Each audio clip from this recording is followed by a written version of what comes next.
कैसे हैं आप लोग।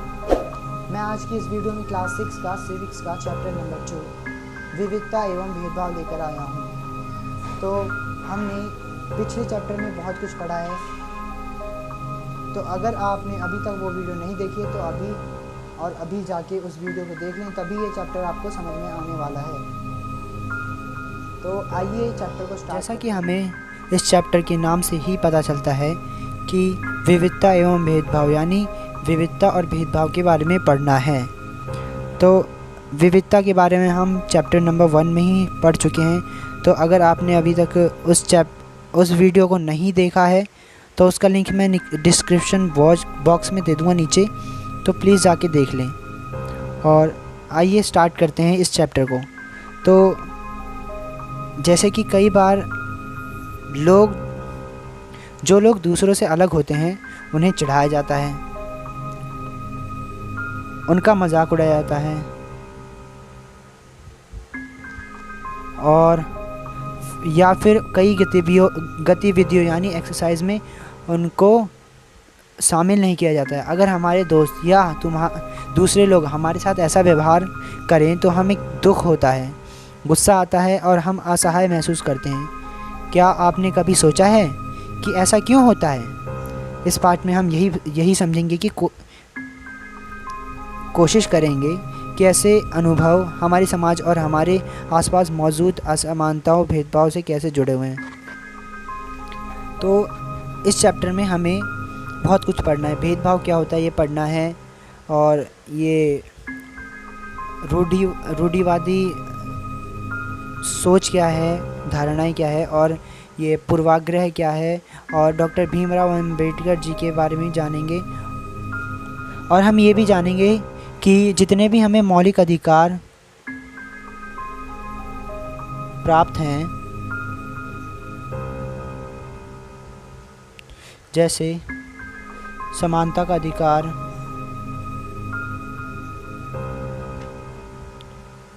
स्वतंत्रता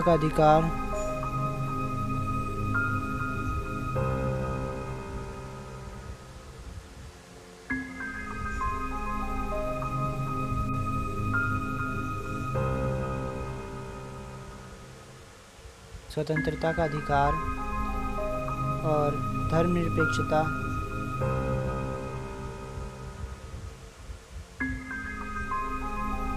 का अधिकार, और बहुत सारे जितने भी हमारे मौलिक अधिकार हैं वो हमें क्यों प्राप्त हुए, इसका कारण क्या था। इस चैप्टर में हम यही सब पढ़ेंगे। तो आइए चैप्टर को स्टार्ट करते हैं बिना किसी रुकावट के। हम क्या हैं, कैसे हैं,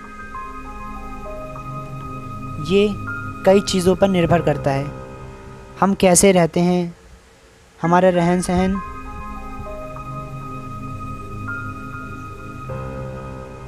हम कौन सी भाषा बोलते हैं, क्या खाते हैं और क्या पहनते हैं, कौन सा खेल खेलते हैं, क्या और कौन से उत्सव मनाते हैं, इन सभी पर निर्भर करता है कि हम क्या हैं और कैसे हैं। तो और इन सब पर हमारे रहने की जगह के भूगोल और इतिहास का असर पड़ता है। अर्थात कि जहाँ पर हम रहते हैं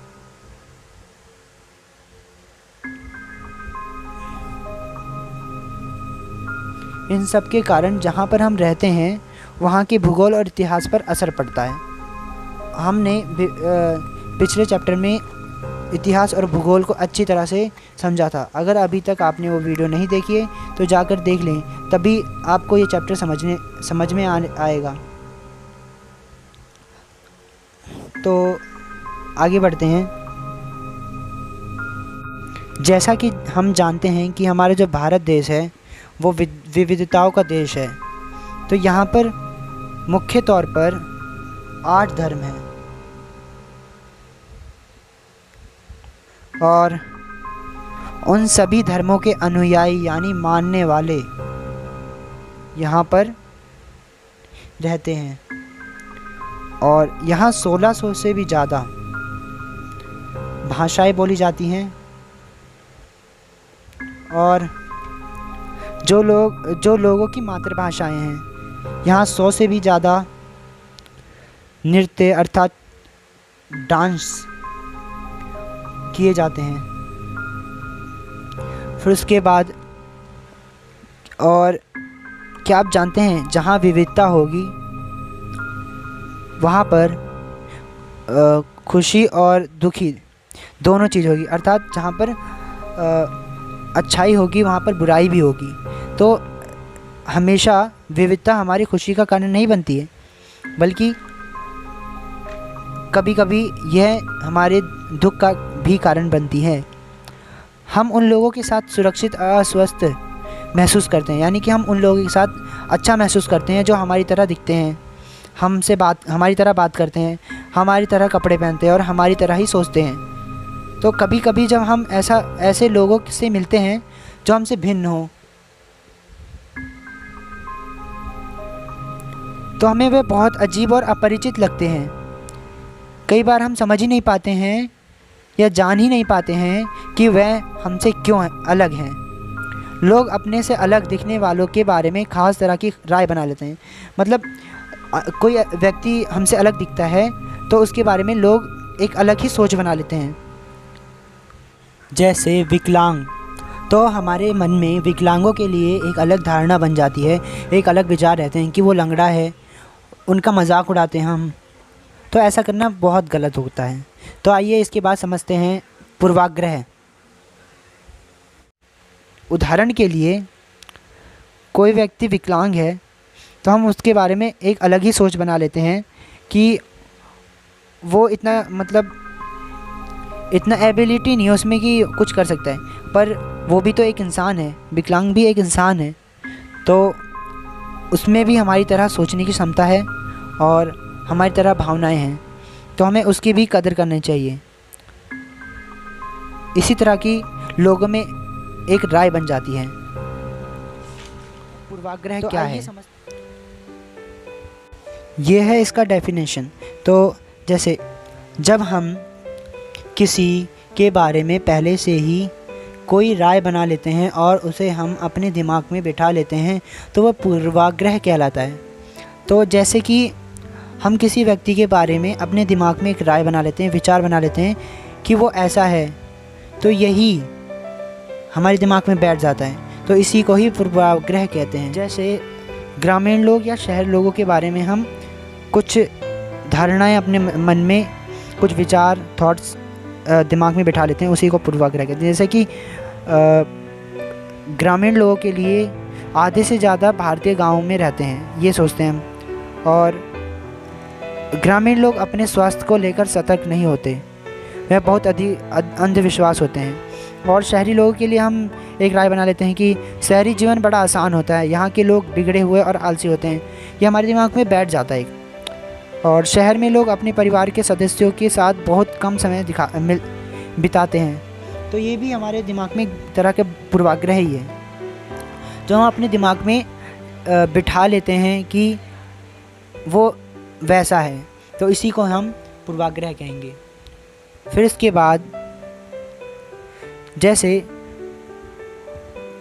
जब हम यह सोचने लगते हैं कि किसी काम को करने का कोई एक तरीका है, सबसे अच्छा और सही है, तो हम अक्सर दूसरों को इज़्ज़त नहीं कर पाते, तो उसी काम को दूसरी तरह से करना पसंद करते हैं। उदाहरण के लिए अगर हम सोचें कि इंग्लिश अच्छी भाषा है और दूसरी भाषाएं महत्वपूर्ण नहीं हैं, तो हम अन्य भाषाओं को बहुत नकारात्मक रूप से देखेंगे। परिणाम स्वरूप हम उन लोगों को कि शायद इज़्ज़त ना कर पाएँ जो अंग्रेज़ी के अलावा अन्य भाषाएं बोलते हैं। हम कई चीज़ों के बारे में पूर्वाग्रही हो सकते हैं, जैसे लोगों के धार्मिक विश्वास, उनकी चमड़ी का रंग,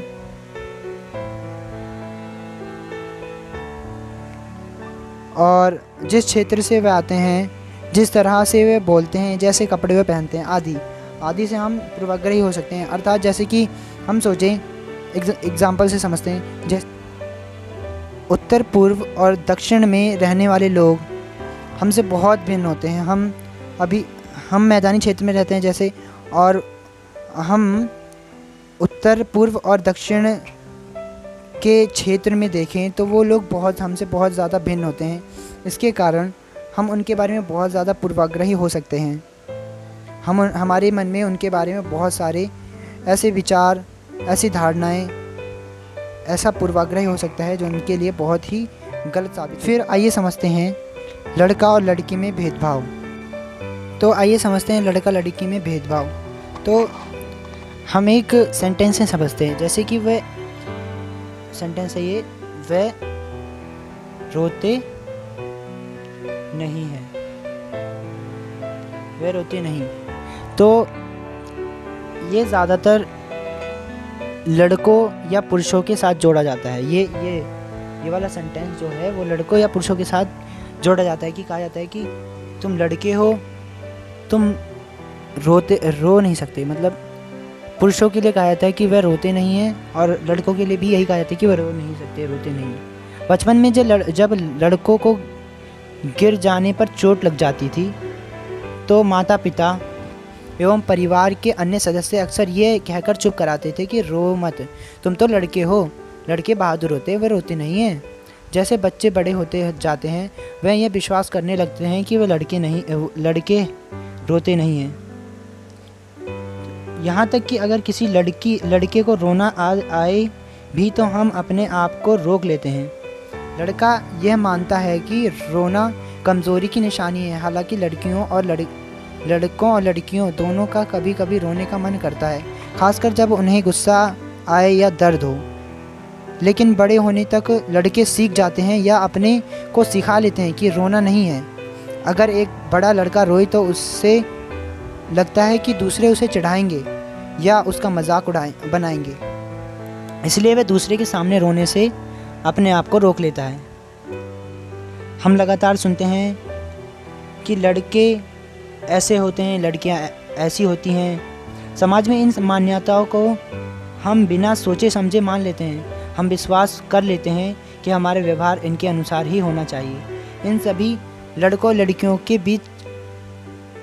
और लड़कियों को उसी छवि के अनुरूप देखना चाहते हैं।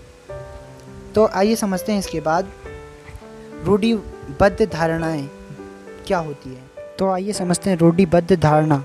जब हम सभी लोगों को एक ही छवि में बांध देते हैं या उनके बारे में पक्की धारणा बना लेते हैं तो उसे रूढ़िबद्ध धारणा कहते हैं। तो जैसे किसी खास देश, धर्म, लिंग के होने के कारण किसी को हम कंजूस, अपराधी या बेवकूफ़ ठहराते हैं। ऐसा दरअसल उनके बारे में मन में एक पक्की धारणा बना लेने के कारण होता है। हर एक देश, धर्म आदि में हमें कंजूस, अपराधी, बेवकूफ़ लोग मिल ही जाते हैं, सिर्फ इसलिए कि कुछ लोग उस समूह में वैसे हैं। पूरे समूह के बारे में ऐसी राय बनाना वाजिब नहीं है। इस प्रकार की धारणाएं हमें प्रत्येक इंसान को एक अनोखे और अलग व्यक्ति की तरह देखने से रोक देते हैं। हम नहीं देख पाते हैं कि उस व्यक्ति के अपने कुछ खास गुण और कुछ क्षमताएं हैं जो दूसरे से अलग हैं। तो जैसे एक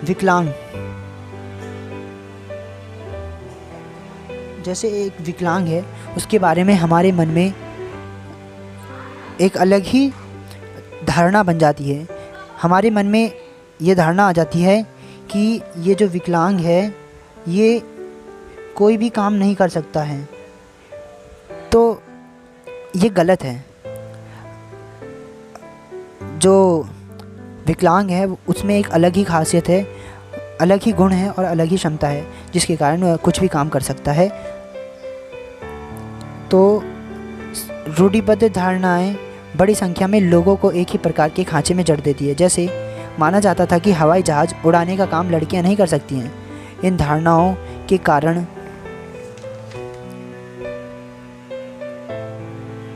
इस धारणाओं का असर हम सब पर पड़ता है। कई बार ये धारणाएं हमें ऐसे काम करने से रोक देती हैं जिनकी काबिलियत शायद हम में हो। तो जैसे समाज में कहा जाता है कि घर का काम केवल लड़कियां कर सकती हैं, पुरुष नहीं कर सकते हैं, लड़के नहीं कर सकते हैं। तो ये गलत है, बल्कि दोनों ही कर सकते हैं। दोनों में ही समानता है। परंतु ये रूढ़िबद्ध धारणा के कारण लड़के और लड़कियों में भेदभाव होता है। तो आइए एक उदाहरण से समझते हैं रूढ़िबद्ध धारणा।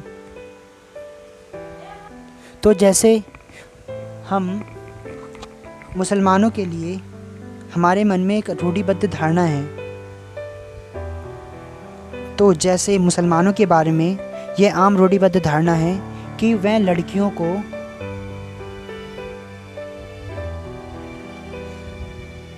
पढ़ाने में रुचि नहीं लेते हैं, इसलिए उन्हें स्कूल नहीं भेजते हैं। जबकि अध्ययन ये दिखाता है कि मुसलमानों की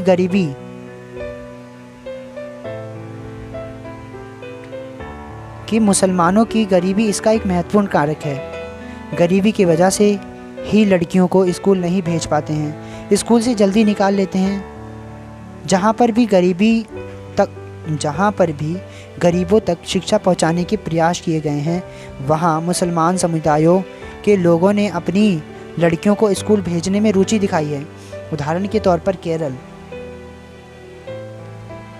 है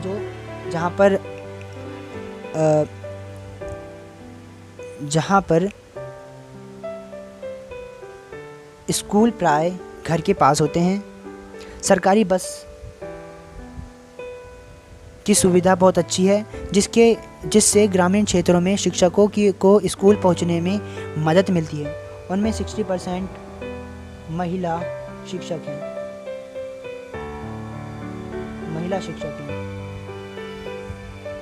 इन सभी कारकों ने बहुत सारे गरीब परिवारों के बच्चों को स्कूल जाने में मदद की है, जिनमें मुसलमान लड़कियों भी शामिल हैं। दूसरे राज्य में, केरल को छोड़ के दूसरे राज्य में जहां ऐसे प्रयास नहीं किए गए हैं, वहां गरीब परिवारों के बच्चों को स्कूल जाने में मुश्किल आती है, चाहे वह मुसलमान हो, चाहे वह जनजाति हो या फिर अनुसूचित जाति के हों। जाहिर है कि मुसलमान लड़कियों की स्कूल से गैर हाजिरी का कारण धर्म नहीं बल्कि गरीबी है। तो इसके बाद आइए समझते हैं भेदभाव और इसके कारण। तो समझते हैं पहले असमानता और भेदभाव क्या है। जैसे अगर हम लोगों को नीचा दिखाने के लिए कुछ करते हैं, अगर हम उन्हें कुछ गतिविधियों में भाग लेने से रोकते हैं, किसी खास नौकरी को करने से रोकते हैं या किसी मोहल्ले में रहने नहीं देते हैं, एक ही कुएं या हैंडपंप से पानी नहीं लेने देते और दूसरे द्वारा इस्तेमाल किए जा रहे कप या गिलास में चाय नहीं पीते,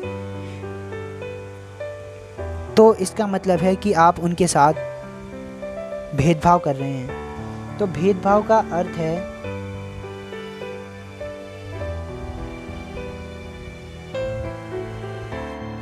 तो जैसे जो नीची जाति या ऐसे लोग जो हमारे बराबर नहीं होते या फिर गरीब होते हैं, उनके साथ हम गलत व्यवहार या फिर उनको अलग कर देते हैं, उनके साथ भेदभाव करते हैं, यानी कि उनके साथ गलत व्यवहार करते हैं, तो इसी को ही भेदभाव कहते हैं। यानी उनको हम किसी भी गतिविधियों में शामिल नहीं करते हैं, उनको हम नीचा दिखाते हैं, तो इसी को ही भेदभाव कहते हैं। तो इसके होने के कारण आइए समझते हैं क्या है कारण भेदभाव होने के। भेदभाव के कारण तो सबसे पहला पूर्वाग्रह है और दूसरा रूढ़िबद्ध धारणाएं। तो हमने अभी तक समझ लिया कि पूर्वाग्रह क्या है और रूढ़िबद्ध धारणाएं क्या हैं। तो इन्हीं दोनों कारणों से हमारे समाज में भेदभाव उत्पन्न होते हैं। वीडियो में इतना ही, मिलते हैं नेक्स्ट वीडियो में। इस चैप्टर का पार्ट 2, ये पार्ट 1 था, पार्ट 2 में जल्दी लेकर आऊँगा और उसका लिंक मैं डिस्क्रिप्शन बॉक्स में नीचे दे दूँगा, तो प्लीज़ उस वीडियो को भी देखें। Thank you for watching. और हाँ, अगर आपने अभी तक हमारे चैनल को सब्सक्राइब नहीं किया तो प्लीज़ सब्सक्राइब करें और इस वीडियो को लाइक करें और ज़्यादा से ज़्यादा शेयर करें, जिससे तुम्हारे दोस्तों की भी हेल्प हो सके, वो भी कॉन्सेप्ट को समझ सकें। Thank you for watching.